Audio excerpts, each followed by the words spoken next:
Hey guys, Dr. Lacy Hunt. He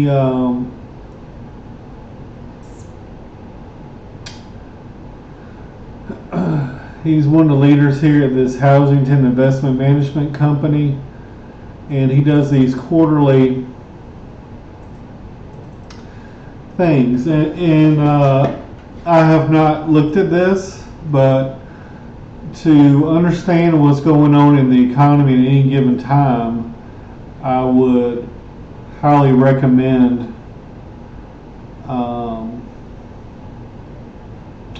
reading this.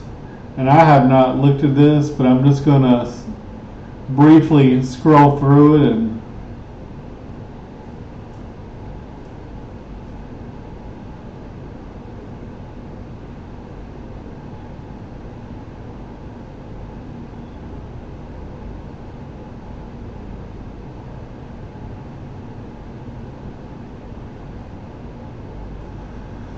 and you can see the negative net national savings. Historically, we're always been around 8%, which is really low. But eight, to me, 8 is close to 10. And if you're getting 10% return on your money,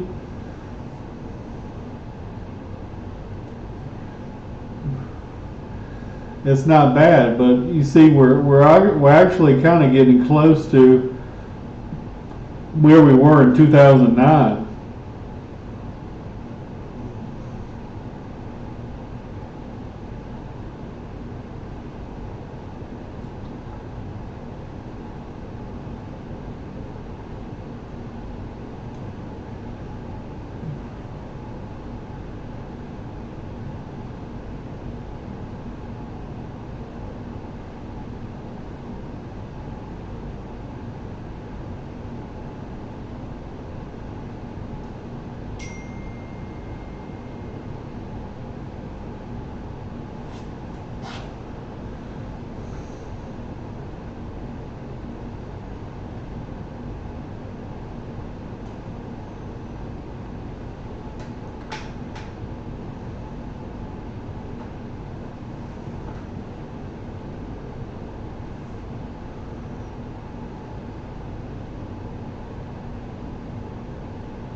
The U.S. population grew at 0.5. Approximately 42% of the long-term average growth rate. However, the fertility rate for the past 2 years was the lowest on record. Household formation was very low. The demographics are worse in the other three major economies. China, the weakest,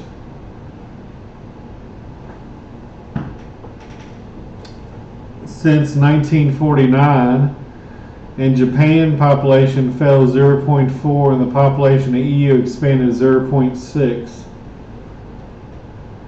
And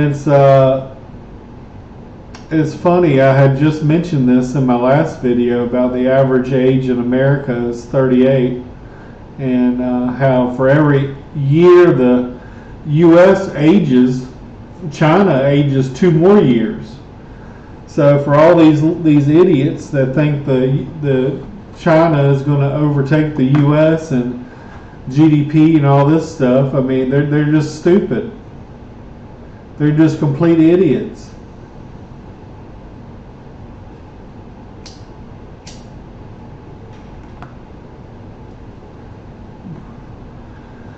And another guy, Harry Dent, I don't necessarily agree with all his doomsday predictions, but you know, a clock is right twice a day. But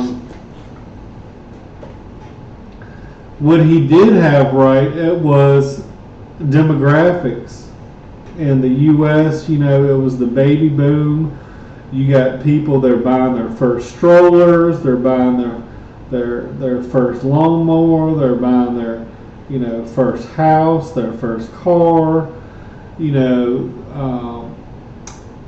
But when you get older, you pretty much got everything. If you're building a shed and you own a house, a lot of times you already got a hammer, you already got some nails in the backyard. You don't got to go out and buy a shovel or buy a hammer or buy nails or buy a glue gun or something. Like you've already bought all those things. Like, so as you get older, you don't really spend as much.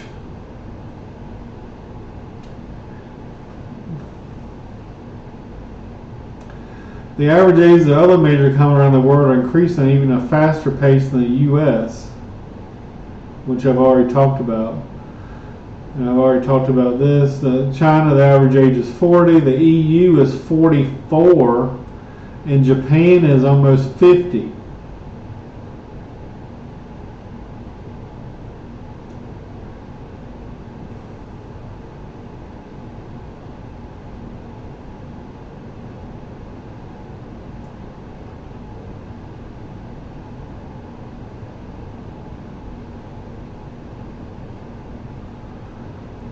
I like he talks about space mining, which is not possible yet, but should be in the future.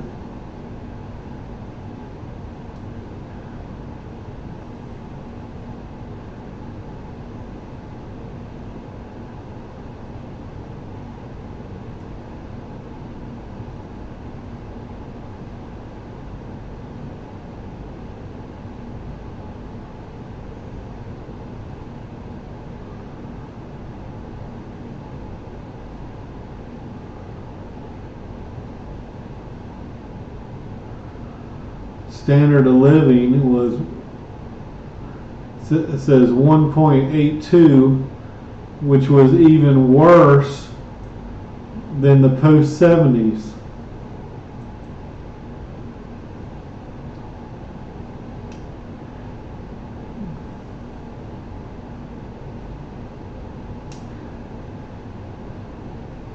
The U.S. and its major competitors face a prolonged period of subpar economic growth until net national savings turns positive.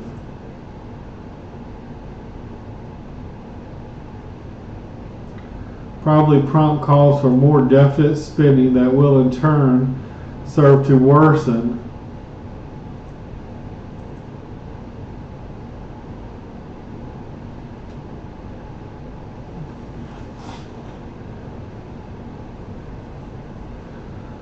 and on this chart you can see what he's talking about. There's a big spike.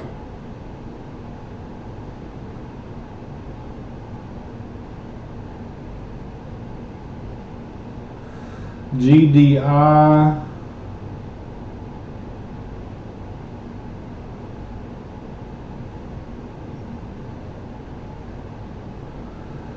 so the standard of living is either real per capita gross domestic product or real per capita GDI.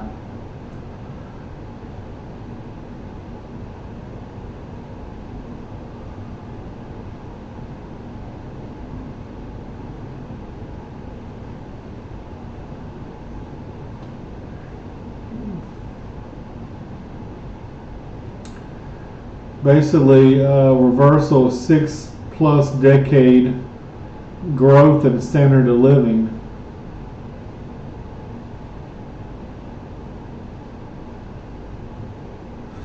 The most basic definition of inflation is too much money chasing too few goods.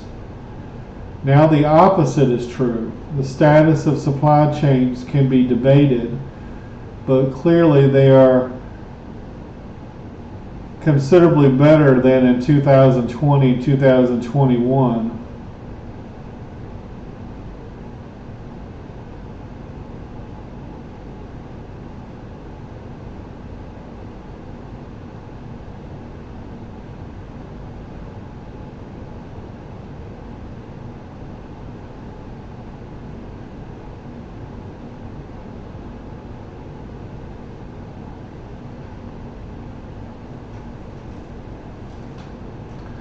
The irony of the Fed's explanation, and this guy is brilliant.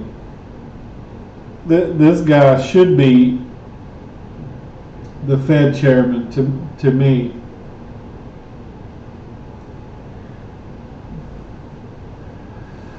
The irony of the Fed's explanation for the fall in inflation in 2023 is immense.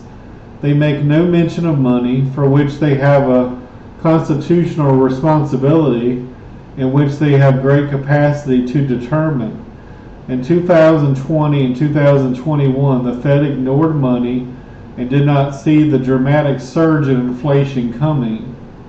In 2022 and 23, although they continued to ignore money, inflation dropped spectacularly faster than the FOMC predicted. And one thing I've learned from listening to Lacy Hunt is that for every dollar that the U.S. government borrows, it only adds like 25 cents or 30 cents to GDP. What does that mean? That means basically for every dollar they borrow, they're wasting 70 cents. So normally, typically, if you are a small business owner and you borrow $1 from the bank, ideally, you would like to turn that dollar into more than $1. So let's say you borrow $1 and you can turn that dollar into $1.50, or you can turn that dollar into $2. And that's the same thing for me with investing.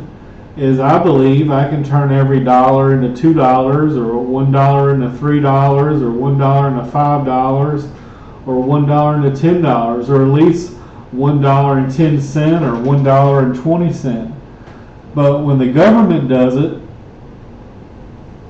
they destroy 70% of the money, and that dollar they borrow only turns into 30 cents. But they still have to pay back principal and interest on $1, even though that dollar now is only worth 30 cents.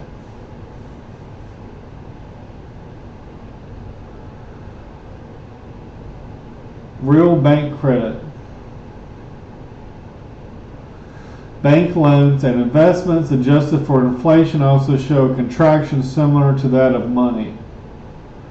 This is highly unusual since bank deposits lead bank assets, with money growth a leading economic indicator and bank credit lagging.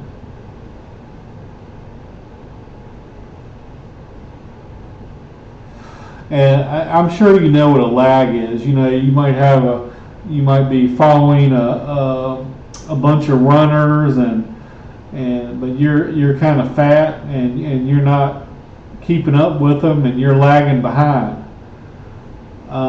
Just like in real estate, like the stock market, you can buy and sell in seconds, but with a house, it takes months or even years. Usually it's years for stuff to catch up.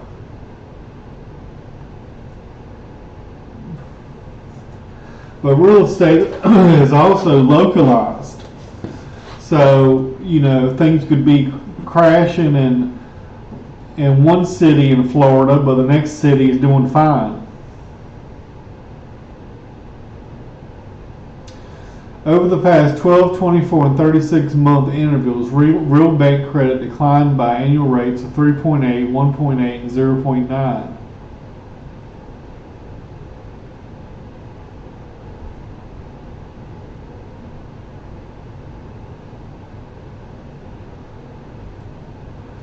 Federal fund rate, a new monthly peak in December.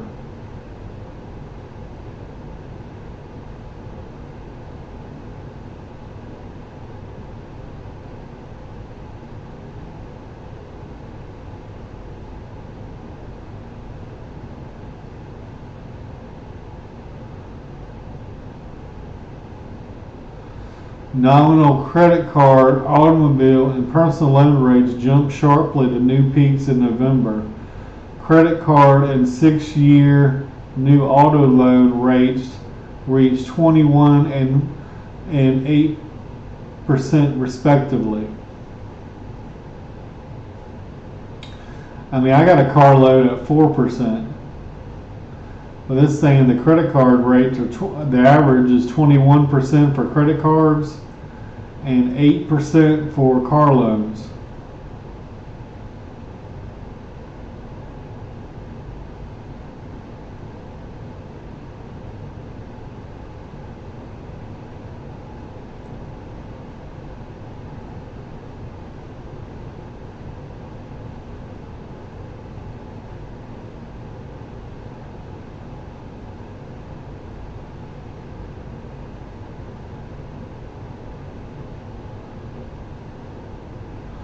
Total bankruptcy filings advanced 11.8%, and business bankruptcy filings jumped 33% in 12 months.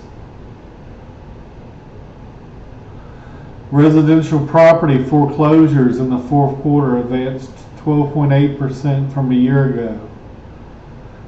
Consumer loan delinquencies doubled over the last 4 quarters, according to the Federal Reserve Bank of New York.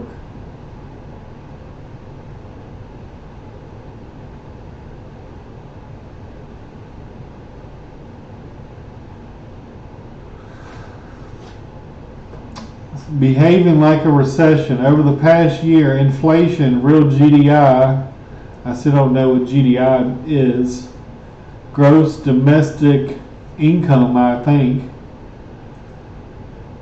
It says GDI and GDP are kind of similar. Hours worked for all non-agriculture employees. National savings, delinquencies, foreclosure, and bankruptcy portrayed a recessionary environment, even though real GDP and payroll employment continued to rise. Key indicators derived mainly from industry sources rather than government statistical mill exhibited characteristics of a hard landing. That's not good, because they've been talking about a soft landing for years now. Oh, we're going to have a soft landing. You know what a hard landing is? Let's say you're flying in an airplane and you crash, and instead of landing on the wheels, the whole plane breaks apart and everyone dies. Except for 1 or 2 lucky people that somehow managed to survive by God's dear grace. New vehicle sales, new home and existing home sales respectively were 15%, 43%, and 42% below their peak levels of the past 5 years.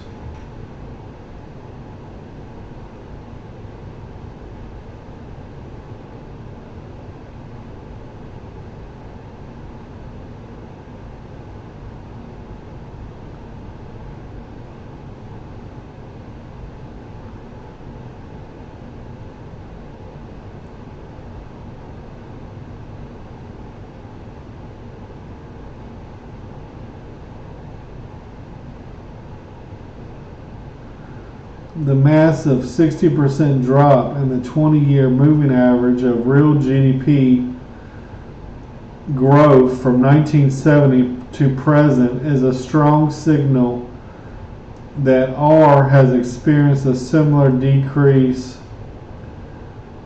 and is now less than 1%. The fluctuation of the 20-year moving average indicates that substantial volatility occurred around the trend line, which is also shown in chart 4.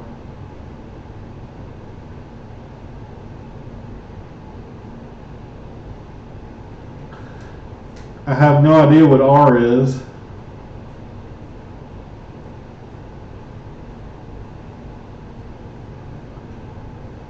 This is not good news.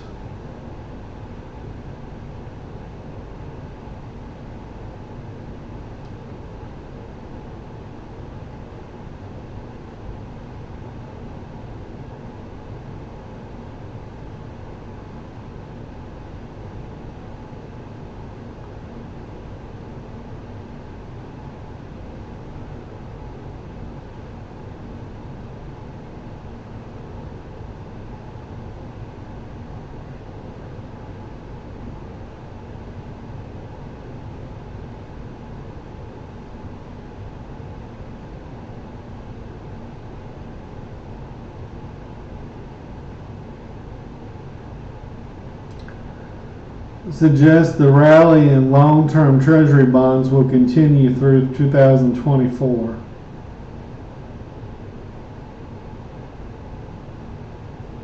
And see, Dr. Lacy Hunt, he mainly just deals in bonds. So he's still big on the TLT, for example. You know, not TLT. He doesn't mention specifically, but TLT is the 10 and the 20 year. They might have the 10 to 30 years.